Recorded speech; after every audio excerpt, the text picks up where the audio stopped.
Parsha for this week is Tazria from the book of Leviticus. I find this Parsha daunting. It discusses in great detail the physical afflictions that result from spiritual impurities. I would be mortified if my spiritual impurities manifested as a physical affliction. The laws in Tazria separate people from their community when they are found to have a physical affliction, indicating a spiritual impurity. This seems harsh. Being together with others in spiritual community is very important to me. It helps me maintain my spiritual well-being. It is so difficult to learn and grow without others. In this Parsha, when people have been healed, they may rejoin the community after they have made sacrifices of purification and atonement. Tazria demonstrates the importance of generosity and community by making allowances for those without sufficient means to make the established sacrifice offering for atonement. No one is separated from their community because of a lack of means. Another lesson prevalent throughout these texts is that one must not presume to use God's judgment as a cudgel or even assert that a misfortunate event or series of events constitutes God's judgment against someone. CBST is celebrating our synagogue's 50th anniversary this year. It was founded in 1973, the second gay synagogue in the world, and the first gay synagogue in New York City. Today, our congregation is the largest and most influential queer synagogue in the world. As in Tazria, CBST has held that community and egalitarianism are essential to the spiritual health and growth of the congregation. We ensure that no one is turned away for a lack of means. We also believe that one should not presume to judge or presume to use God's judgment as a cudgel. Our congregation has been instrumental in demonstrating these principles to the wider queer community and society. These principles have nurtured us and helped us grow. CBST had not even been established for a decade when the first AIDS cases were reported in 1981. Many of us remember the 80s as a frightening and tumultuous time. This synagogue responded valiantly. Members organized to help one another and to keep anyone from feeling isolated and alone in the face of a devastatingly lethal illness that was not well understood. When city, state, and national leaders intimated or even said outright that people who contracted AIDS deserved it, or even that it was a punishment from God, our congregation was active in countering those claims.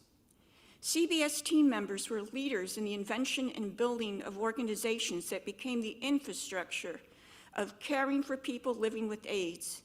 The congregation supported and nurtured our LGBTQ+ community as we matured rapidly to face the increasing challenges of the pandemic and our growing needs arising from our increased visibility. I converted to Judaism 30 years ago last month. I was extremely fortunate to have a friend who connected me to Rabbi Marshall Meyer of B'nai Jeshurun on the Upper West Side. I began coming to CBST off and on in the late 1990s. I was familiar with it back in the 80s when I was on the board of Dignity New York, a gay and lesbian lay Catholic organization. I had always admired CBST and wanted to check it out further. I was impressed by the strong, resilient community I saw and the individuals from the synagogue who were activists and leaders. I finally became a member in the early 2000s. I was not as active as I would have liked because of the debilitating injuries I sustained in the 9/11 attack on New York City. It was difficult and expensive to travel when first wheelchair-bound, and later still difficult to travel in a timely manner on Accessoride with my walker. When I think about my inability to be at CBST, I can only imagine how the people in Tazria felt, being separated from their community until they healed.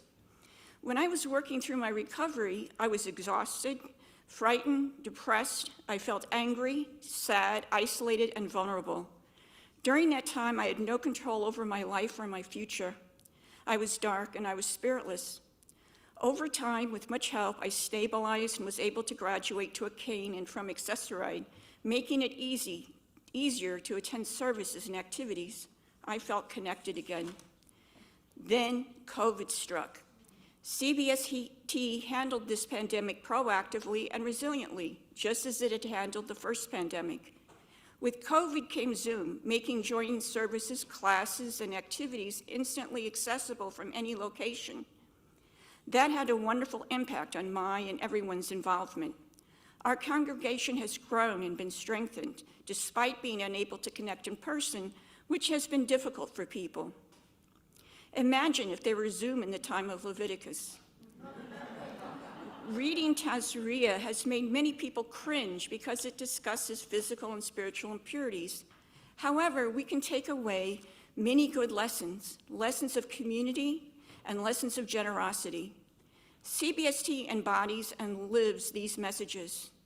Many wonderful and dynamic congregations in New York City now welcome all people because of the work our synagogue, queer Jews, and straight Jewish allies have done over the years. CBST began that work and remains a vital cornerstone in continuing that work. I am grateful to call this community my kahila, my home. Thank you. Shabbat Shalom.